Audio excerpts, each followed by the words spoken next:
Hello everyone, कैसे हैं आप सभी लोग। आशा है कि आप बहुत बहुत अच्छे होंगे। आज है 29 जनवरी और 29 जनवरी 2024 के हरियाणा करंट अफेयर इस वीडियो में हम लोग पढ़ने वाले हैं। आइए सेशन की शुरुआत करते हैं हम लोग। और हमारे आज के सेशन का पहला सवाल पढ़ें उससे पहले अगर आप लोग DSSB की तैयारी कर रहे हैं, एनटीटी का फॉर्म अगर आपने फिल किया है तो उसके लिए सार्थक बैच है स्टार IQ एप्लीकेशन पे, आप उस बैच को ले सकते हैं। और के साथ साथ जो है ना, आने वाले समय में भी हरियाणा के अंदर एनटीटी बेस वैकेंसी आने वाली है। तकरीबन 860 वैकेंसी तो हरियाणा में अब आने ही वाली है जल्द ही। के साथ 4000 आंगनवाड़ी प्ले स्कूलों वाली वैकेंसी भी आएगी, पर उनका अभी कोई नोटिफिकेशन तो खैर नहीं आया। 860 का मैंने कल ही कोई न्यूज़पेपर में पढ़ा था, जिनका 2 साल का एनटीटी का कोर्स है उनके लिए। सो खैर आप लोग प्रिपरेशन करते रहिएगा, मेहनत करते रहिएगा।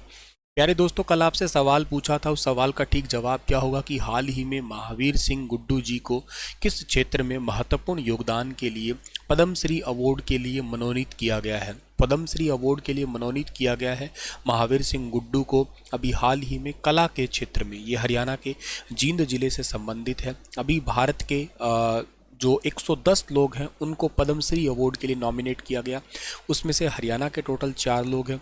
इसके अलावा पद्म भूषण के लिए टोटल 17 लोगों को नॉमिनेट किया गया।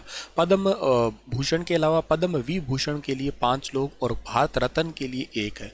भारत के 4 ही नागरिक सम्मान है, एक कर्पूरी ठाकुर है, याद रखिएगा। ये 5 है, ये 17 है और ये 110 है।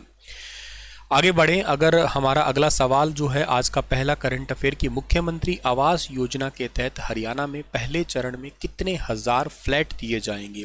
तो मुख्यमंत्री आवास योजना के तहत हरियाणा राज्य के अंदर टोटल पहले चरण के अंदर कितने फ्लैट दिए जाएंगे। मतलब ये फ्लैट एक्चुअली किसके लिए होते हैं?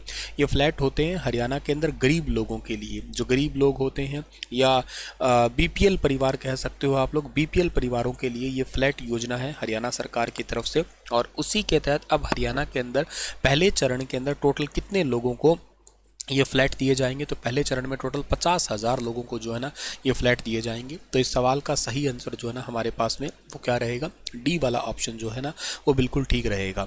वैसे हरियाणा के अंदर ऐसी छोटी छोटी योजनाएं बहुत सारी हैं जिससे कई सारे लोगों को बेनिफिट हो सके।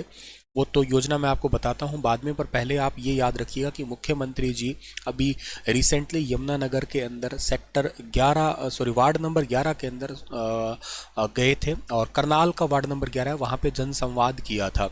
यमुनानगर तो गए थे वहाँ पे, तो मैं बताऊंगा अगला सवाल है वो। और उस अगले सवाल के अनुसार हरियाणा के मुख्यमंत्री जी ने इलेक्ट्रिक बसों का उद्घाटन किया है। पर पहले आप इसको देखिएगा।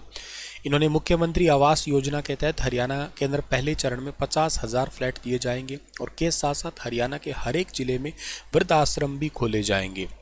वृद्धाश्रम खोले जाएंगे जहां पे 80 साल से ऊपर के बुजुर्गों के लिए एक नई योजना चलाई जा रही है, जिसमें वृद्धाश्रम से हरियाणा सरकार की ओर जो ना हर जिले के अंदर दिया जाएगा, जिसमें कोई भी बुजुर्ग है वो रह सकता है। अगर बुजुर्ग को किसी भी तरह की तकलीफ नहीं आएगी वहाँ पे रहने पे, जो गरीब बुजुर्ग व्यक्ति है उनको सारी सेवाएं सरकार की तरफ से ही दी जाएगी। कोई पैसे वाला बुजुर्ग है वो भी यहाँ आके रहना चाहता है तो भी रह सकता है। जल्दी वृद्धाश्रम बुजुर्गों को के लिए ओपन होगा और इनके लिए अभी हरियाणा में काम चल भी रहा है, ऐसा मुख्यमंत्री जी ने घोषणा की है अभी हाल ही में। वैसे में एक योजना और याद आ रही है मुझे, जिसका नाम है दीनदयाल। याद रखिएगा आप लोग, दीनदयाल। ये दीनदयाल योजना जो है ना हरियाणा के अंदर दीनदयाल जन आवास योजना, इसका पूरा नाम है दीनदयाल जन आवास योजना। दीनदयाल जन आवास योजना है। ये योजना कब स्टार्ट हुई थी? ये योजना स्टार्ट हुई थी 23 अगस्त को, 23 अगस्त 2017 को जो है ना ये योजना स्टार्ट हुई थी। इस योजना में बेसिकली क्या है, इस योजना में हरियाणा सरकार 5 से 15 एकड़ के अंदर कॉलोनियों का निर्माण करेगी और इसमें बेसिकली जो है ना 150 स्क्वायर मीटर्स के जो है ना वो प्लॉट मिलेंगे और इसके लिए 2 फ्लोर एरिया रेशो रखा गया है स्पेशली। तो एक चीज़ है ये याद रखना आप लोग। अच्छा, बुजुर्गों के लिए एक योजना और है इंपॉर्टेंट जो आप याद कर सकते हो, और उस योजना का नाम है तीर्थ दर्शन योजना। याद है आपको, थोड़े दिन पहले इसको रीएक्टिवेट किया गया था। वैसे इनिशियली इस योजना को स्टार्ट किया गया है हरियाणा के अंदर 6 मार्च 2017 को स्टार्ट किया गया, जिसमें जो 60 साल से ऊपर के बुजुर्ग हैं उनको हरियाणा सरकार फ्री में तीर्थ दर्शन करवाएगी। तो इस पॉइंट को भी आप लोग यहाँ से याद कर लेना डियर, ठीक है। तो ये छोटी छोटी चीज़ें हैं जो आपके एग्ज़ाम में पूछी जा सकती है या एग्ज़ाम से रिलेटेड हो सकती है। जो गरीबों से रिलेटेड जो योजनाएं चलती है ना, उनको आप लोगों को ज़रूर याद रखना चाहिए। ठीक है, चलिए आगे बढ़ते हैं। और बुजुर्गों के लिए बुढ़ापा पेंशन वैसे कब स्टार्ट हुई थी, याद है आपको? बुढ़ापा पेंशन स्टार्ट हुई थी 1987 में स्टार्ट हुई थी, और शुरुआत में तो ये 100 रुपये से स्टार्ट हुई थी। चौधरी देवीलाल जी ने स्टार्ट की थी। आज इसके वर्तमान में जनवरी 2024 से 3000 रुपये हो चुके हैं। मतलब पहले ये 2750 रुपये थे, लेकिन अब जो है ना इसे बढ़ा के 3000 रुपये कर दिया है इसी साल से ही, पहले ही दिन से ही। तो इस पॉइंट को भी आप लोग यहाँ से याद कर सकते हैं। चलिए आगे बढ़ते हैं और अगला सवाल हमारे पास में आता है कौन सा। हरियाणा के मुख्यमंत्री जी ने पानीपत में सिटी बस सेवा का शुभारंभ किया। ये सवाल मैंने कल भी पढ़ाया था आपको, मैंने कहा था कुछ अपडेट होगी तो दोबारा रिवाइज करवाऊंगा। तो पानीपत में सिटी बस सेवा, पहला सवाल ही बन गया एग्जाम में, बहुत इंपॉर्टेंट होगा कि हरियाणा में सिटी बस सेवा, सिटी बस सेवा कब स्टार्ट हुई। तो आपको जवाब याद रखना है कब हुई है। 28 जनवरी को हुई है, 28 जनवरी 2024 को हुई है। कौन से जिले से हुई है, तो जवाब आपका रहना चाहिए क्या, पानीपत से स्टार्ट हुई है ये। अच्छा, इसके अलावा जो है ना ये बस सेवा अभी कितने दिनों के लिए बिल्कुल फ्री होने वाली है, ठीक है ना। इलेक्ट्रिक बस सेवा, ठीक है ना, ये बाय मिस्टेक लिखा गया। इलेक्ट्रिक बस जो है ना, इलेक्ट्रिक बस फ्री में कितने दिन की यात्रा करवाएगी, तो 7 दिन के लिए। मुख्यमंत्री जी ने कहा है कि आज से यानी कि 29 तारीख से 29 जनवरी से आगे 7 दिन तक जो है ना ये सब लोगों के लिए फ्री होगी। इसमें कोई किराया नहीं लगेगा। इनिशियली बिल्कुल जो है ना इसको 7 दिनों के लिए बिल्कुल फ्री किया गया है। तो ये पॉइंट आप लोगों को थोड़ा सा याद करने वाला है यहाँ पे, और ज़रूरी पॉइंट भी है। अच्छा, 7 दिनों के लिए फ्री यात्रा होगी। यमुनानगर के जगाधरी से स्टार्ट हो रही है ये, और पानीपत में जो है, पानीपत में भी स्टार्ट हो रही है। स्टार्टिंग में 2 जिले है ये। बाकी पूरे हरियाणा में कहाँ कहाँ पे होगी, जैसे पानीपत है, यमुनानगर है, पंचकुला में भी होगी, अंबाला में भी होगी। इसके अलावा हरियाणा के सोनीपत में होगी। इसके अलावा हरियाणा के करनाल में होगी, रेवाड़ी में होगी, रोहतक में होगी। इसके अलावा हिसार में होगी। इन 9 शहरों में इलेक्ट्रिक बस सेवाएं जो है ना शुरू होगी। इसके लिए जो है 375 इलेक्ट्रिक बसों की खरीद का अभूतपूर्व निर्णय लिया गया है। एसी बस सेवा शुरू करने वाला हरियाणा देश का पहला राज्य भी होगा। पानीपत और यमुनानगर में इलेक्ट्रिक बस सेवा जो है ना स्टार्ट हो ही गई है, मतलब आज से ही हो जाएगी। और बाकी शहरों में 30 जून 2024 से जो है ना ये सेवा स्टार्ट होगी। तो अगली तारीख है 30 जून 2024। तो ये भी याद रख लेना आप लोग। काफ़ी ज़्यादा इंपॉर्टेंट क्वेश्चन है आने वाले पेपरों के लिए। इको फ्रेंडली सुगम सेवाएं हैं, यातायात आसान बन गया। इलेक्ट्रिक है तो समझ सकते हो डीजल वीजल की कोई दिक्कत वाली है ही नहीं बात। और एनवायरनमेंट भी बहुत अच्छा खासा हमारा साफ रहने वाला है ना। चलिए सर जी, और इसके साथ साथ एक बात और है कि हरियाणा में वर्तमान सरकार में कुल 34 बस स्टैंड अभी तक बनाए गए हैं। रोडवेज में 3500 ड्राइवर कंडक्टर की भर्ती और 1500 भर्ती HKRN के जरिए की गई है। रोडवेज हरियाणा रोडवेज वैसे देश में एक सबसे पहला स्थान रखती है इस मामले में। इसके अलावा हरियाणा में मौजूदा 33,000 किलोमीटर सड़कों का सुधार और 7,000 किलोमीटर नई सड़कें बनाई गई है। हर जिला राष्ट्रीय राजमार्ग के जरिए दूसरे जिले से जुड़ गया है, मतलब नेशनल हाईवे से हर एक जिले के साथ में कनेक्टिविटी हो चुकी है करंट में। हरियाणा में विधुर एवं अविवाहित लाभार्थियों को अब हर महीने कितने रुपए जो है ना वो वित्तीय सहायता दी जाएगी। कितने रुपए वित्तीय सहायता है वो दी जाएगी हरियाणा के अंदर। तो इनको फाइनेंशियल हेल्प दी जाएगी हर महीने। कितने रुपए, अब इनको 3000 रुपये, पहले ये 2750 थी, अब इनको भी 3000 रुपये कर दिया है। यानी कि ऑप्शन नंबर जो है ना ये आपका सही रहेगा, सी वाला ऑप्शन सही रहेगा। विधुर और अविवाहितों को पेंशन लेने का अभूतपूर्व निर्णय लिया गया है। वार्षिक आय 3 लाख रुपए से कम है और इनकी उम्र 40 साल या 40 साल से ज़्यादा है। और अविवाहित लाभार्थी जिनकी वार्षिक आय 1,80,000 लाख रुपए से कम या 45 साल से अधिक है, कंडीशन याद रखना, इनको 3000 रुपये हर महीने कर दिया है 1 जनवरी 2024 से। 60 साल से ऊपर के हैं उनको तो वैसे वित्तीय राशि 3000 कर ही दिए, वो तो मैंने अभी बताया था आपको। फरवरी 2024 में 14,231, यहाँ अब तक का डेटा हरियाणा के पास ये है, 14,231 विधुर और अविवाहित, इनको 4.27 करोड़ रुपए का भुगतान हरियाणा सरकार के द्वारा किया जाएगा। सर इसका डिपार्टमेंट कौन सा है? इसका डिपार्टमेंट है सामाजिक न्याय, अधिकारिता, अनुसूचित जाति और पिछड़े वर्ग कल्याण तथा अंत्योदय सेवा विभाग है। ये याद रखना आप लोग, इस डिपार्टमेंट के तहत जो है ये पैसा डिस्ट्रीब्यूट किया जाता है या ये चीज़ें इस डिपार्टमेंट के अंदर आती है। केंद्र सरकार ने अमृत धरोहर क्षमता निर्माण योजना के तहत आधार भूमि पर्यटन के क्षेत्र में एक महत्वपूर्ण परिवर्तन की अगुवाई कर रही है। इसमें हरियाणा के कितने रामसर स्थल शामिल है? अब ये चौथा और ये पांचवा, दो क्वेश्चन है जो सिविल सर्विस एग्जाम की प्रिपरेशन कर रहे हैं उनके लिए बेहद ज़्यादा इंपॉर्टेंट है। उनको मेंस पेपर में लिखने के लिए बहुत काम आएगा। स्पेशली जो HCS की प्रिपरेशन कर रहा है उनके लिए बहुत ज़रूरी है ये सवाल। तो ध्यान से सुनना और समझना रामसर स्थल के बारे में। पहले तो मैं बता देता हूँ कि हरियाणा राज्य के अंदर टोटल रामसर स्थल कितने हैं, 2 है।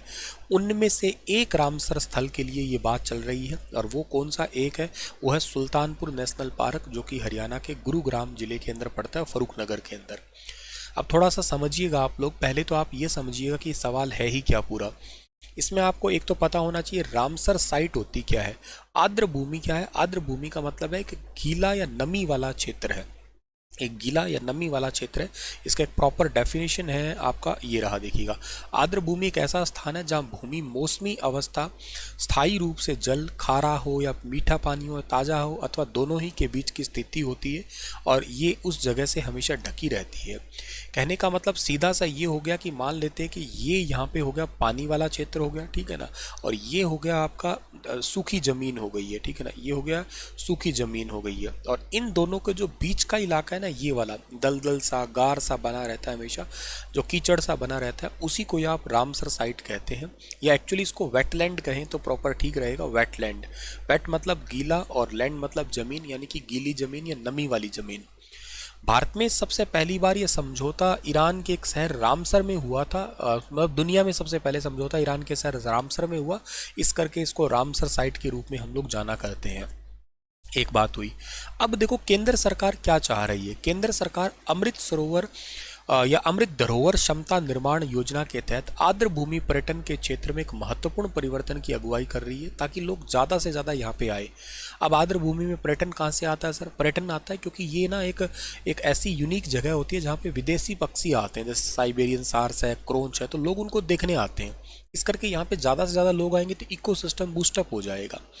और इसकी शुरुआत वैसे पिछले ही साल जून 2023 में कर दी गई थी। इसका टारगेट है कि पारिस्थितिक तंत्र जो है, इकोसिस्टम है, जो सेंसिटिव इकोसिस्टम है या सेंसिटिव हमारी वेटलैंड है ना, जिसमें से विशेष रूप से उड़ीसा की चिल्का आती है, एक हरियाणा के अंदर सुल्तानपुर पक्षी अभ्यारण्य है। इनको जो है ना वो इनका पर्यटन प्रथाओं में क्रांतिकारी परिवर्तन लाना है, ताकि यहाँ लोग ज़्यादा से ज़्यादा लोग आ सके। ये सेंसिटिव वेटलैंड के रूप में जानी जाती है। इस योजना को पर्यटन मंत्रालय तथा पर्यावरण, वन, जलवायु परिवर्तन मंत्रालय के बीच में इनका एक सहयोग है, या इनका एक MOU है, उन्हीं का एक प्रयास है ये। इस योजना में आर्द्र भूमि के अधिकतम उपयोग को प्रोत्साहित करना और स्थानीय समुदाय जैसे जैव विविधता है, कार्बन स्टॉक, इको टूरिज्म है, इस अवसर को आय सर्जन को बनाने के लिए अगले 3 साल 2023 में जो ना लागू कर दी, मतलब 23 से 26 के बीच में लागू रहेगी ये। मतलब इस बात का क्या है सर, ये बातें सेम टू सेम आपको एग्जाम में लिखने के लिए बहुत काम आएगी। सिविल्स के मेंस में तो बहुत ही ज़रूरी चीज़ें हैं ये आपके लिए। पर अभी इनको थोड़ा सा मैं समझा देता हूँ, एक्सप्लेन कर देता हूँ कि जितने भी वेटलैंड है, वेटलैंड ठीक है बनी पड़ी है, और वहाँ पे पक्षी भी आ रहे हैं विदेशी, एक बहुत अच्छा सा जोन भी बना हुआ है, पर उसका राज्य इस्तेमाल नहीं कर पा रहा है। मतलब इको टूरिज्म नहीं, वहाँ टूरिज्म बिल्ड नहीं हो पा रहा है, वहाँ की बायोडाइवर्सिटी नहीं हो पा रही है बहुत अच्छे से, मतलब जैव विविधता अलग अलग नहीं देखने को मिल रही है, देखने को मिल रही है तो उसका ठीक ढंग से प्रयोग नहीं हो रहा है। तो ये जो स्कीम बनाई जा रही है ना, अमृत धरोहर क्षमता निर्माण योजना, इसकी ये एफिशिएंसी बढ़ाने के लिए, ताकि ज़्यादा से ज़्यादा लोग आए, आय के स्रोत बढ़े, इसलिए 3 सालों के लिए जो है ना इस योजना को चलाया गया है। 3 सालों में ऐसे सेंसिटिव वेटलैंड साइट हैं उनको एक्चुअली यूँ कह सकते हो एक्सेलरेट करने के लिए स्कीम है ये। और इसके अलावा जो है ना एक इम्पॉर्टेंट बात यह है कि इसका उद्देश्य पूरे देश के अंदर रामसर साइट की प्रकृति पर्यटन क्षमता का उपयोग, मतलब ओवरऑल तो यही है कि इको टूरिज्म बढ़ाना है, और बहुत सारी एजेंसियों को इसके लिए भी लगाया गया है। इस योजना में टोटल 16 रामसर साइट को 5 जो है ना मतलब टैग किया गया, और 5 को पायलट प्रोजेक्ट के लिए चुन भी लिया गया है। इनमें से सुल्तानपुर राष्ट्रीय उद्यान हरियाणा का एक भितरकनिका मैंग्रोव ओडिशा है, एक चिल्का ओडिशा है, एक सिरपुर मध्य प्रदेश, एक यशवंत सागर मध्य प्रदेश, इनको चुना गया पायलट प्रोजेक्ट के तौर पे। टोटल 16 रामसर साइट टैग की गई है जो सेंसिटिव है, जिनका नेचुरल ब्यूटी को यूज़ करके इको टूरिज्म बढ़ाना। वहाँ पे हरियाणा की एक रामसर साइट को चुना गया। दूसरी हरियाणा में पड़ती है भिंडावास झज्जर के अंदर, ठीक है। और रामसर आपको पता ही है आर्द्र भूमि पर अभिसमय के रूप में जाना जाता है। 1971 में 2 फरवरी को रामसर ईरान में समझौता हुआ, 75 में लागू किया गया इसे। विश्व का सबसे बड़ा रामसर स्थल जो है ना वो पेंटानल दक्षिण अमेरिका के अंदर पड़ता है, दुनिया का सबसे बड़ा। भारत में या दुनिया भर में विश्व आर्द्र भूमि दिवस हर साल 2 फरवरी को मनाते हैं ये, और भारत के अंदर 1982 के अंदर लागू हुआ। टोटल संख्या आज भारत में 75 है। सबसे पहली रामसर साइट भारत की चिल्का झील ओडिशा और केवलादेव नेशनल पार्क राजस्थान। इसके अलावा भारत में हरिके झील पंजाब की, लोकटक है, वुल्लर है, इनको सबको जो है ना टैग कर दिया गया था। भारत में सबसे बड़ा रामसर साइट है वो सुंदरवन डेल्टा है। सबसे छोटा जो है ना वो वेम्बनूर आर्द्र भूमि कॉम्प्लेक्स तमिलनाडु। सबसे ज़्यादा भी वेटलैंड साइट तमिलनाडु में है, करंट में 14 है।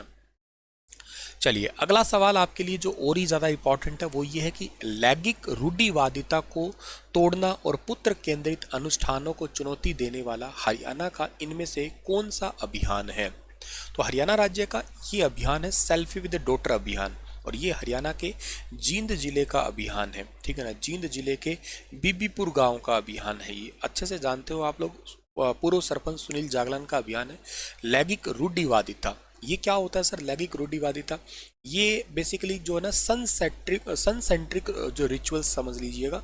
जैसे क्या होता है कि घर में सिर्फ बेटा ही पैदा हो, बेटी हो ही ना, बेटा ही पैदा हो बेटी हो ही ना, बस ऐसा ही समझना, वही होती है रूढ़िवादिता। लैंगिक रूढ़िवादिता को मानते हैं। इस चीज़ को तोड़ना, क्योंकि बेटियां भी बहुत अच्छी होती है और समाज में बहुत अच्छा नाम भी करती है, और इसके अगर बेटी होगी नहीं तो बहू लाएंगे कहाँ से, वो भी बात भी समझ में आने वाली है।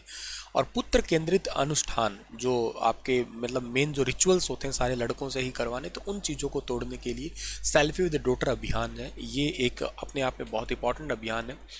आपको वैसे मैं बता देता हूं कि हर साल 24 जनवरी को सेलिब्रेट किया जाता है राष्ट्रीय बालिका दिवस, यानी कि नेशनल गर्ल चाइल्ड डे। मैंने अभी आपको पढ़ाया था। यह दिन लड़कियों के सामने आने वाली असमानता के बारे में जागरूकता लाना, एजुकेशन, स्वास्थ्य देखभाल, पोषण में समान अवसर देना, उसके लिए ही सेलिब्रेट किया जाता है। ये 2008 में महिला एवं बाल विकास मंत्रालय के द्वारा इसको स्टार्ट किया गया था। बाल विवाह, लिंग आधारित हिंसा सहित लड़कियों के सामने आने वाली बहुत सारी चुनौतियां हैं, उनको टैग करता है ये। 2015 में ही जो है ना 2015 में एक बेटी बचाओ बेटी पढ़ाओ अभियान स्टार्ट हुआ था। Save the girl child, educate the girl child, इसका उद्घाटन हुआ था। और के साथ साथ जो है ना बेटी बचाओ बेटी पढ़ाओ योजना का टारगेट भी कुछ कुछ वैसा ही है, जैसे कि जो गिरता हुआ सेक्स रेशियो है ना उसको सुधारना है। इसको महिला एवं बाल विकास मंत्रालय, स्वास्थ्य एवं परिवार कल्याण मंत्रालय और शिक्षा मंत्रालय, ये तीनों मिलके त्रिमंत्रालय अभियान के नाम से जाना करते हैं। खैर हालांकि मेन लीड ये करता है। इसका टारगेट भी यही है, लिंग आधारित चयन पे रोकथाम भी, लड़का है लड़की होगी ये सिलेक्शन पहले से ना हो पाए।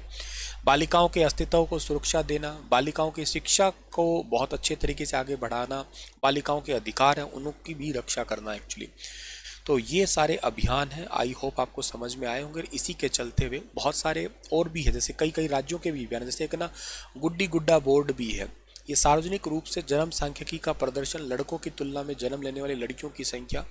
इसके लिए महाराष्ट्र के जलगांव ने डिजिटल गुड्डी गुड्डा डिस्प्ले बोर्ड भी सेटअप किया है। और लैंगिक रूढ़िवादिता को तोड़ने के लिए एक जो है ना कुड्डालोर तमिलनाडु का और सेल्फी विद डॉटर अभियान हरियाणा का, ये बहुत फेमस है, जिसका मैं क्वेश्चन कर रहा हूँ। बालिका के जन्म पे जश्न मनाना और बालिका के मूल्य पर विशेष दिन समर्पित करना, बालिकाओं के पोषण और देखभाल के लिए वृक्षारोपण करना, तो देखभाल का प्रतीक मतलब वृक्षारोपण अभियान, ये सब कुछ है। तो ये लैंगिक रूढ़िवादिता को तोड़ने वाला अभियान है सेल्फी विद डॉटर अभियान, ठीक है। चलिए थैंक यू सो मच। आज का सेशन इतना ही था। कैसा लगा आपको सेशन, मुझे आप फीडबैक ज़रूर दीजिएगा, ताकि मुझे भी थोड़ी एनर्जी मिलती है करंट अफेयर्स बनाने में, क्वेश्चन ढूंढने में, पीपीटी तैयार करने में। और के साथ साथ जो है ना आपके लिए एक सवाल छोड़ के जा रहा हूँ कि हरियाणा की बेटी रिदम सांगवान और उज्जवल मलिक ने ISSF शूटिंग वर्ल्ड कप में 10 मीटर एयर पिस्टल में कौन सा मेडल जीता है? बताइए इसके बारे में विस्तार से। कल फिर हाजिर होता हूँ लेटेस्ट अपडेट के साथ। चैनल को सब्सक्राइब नहीं किया तो कर लीजिएगा और के साथ साथ शेयर भी कर दीजिएगा।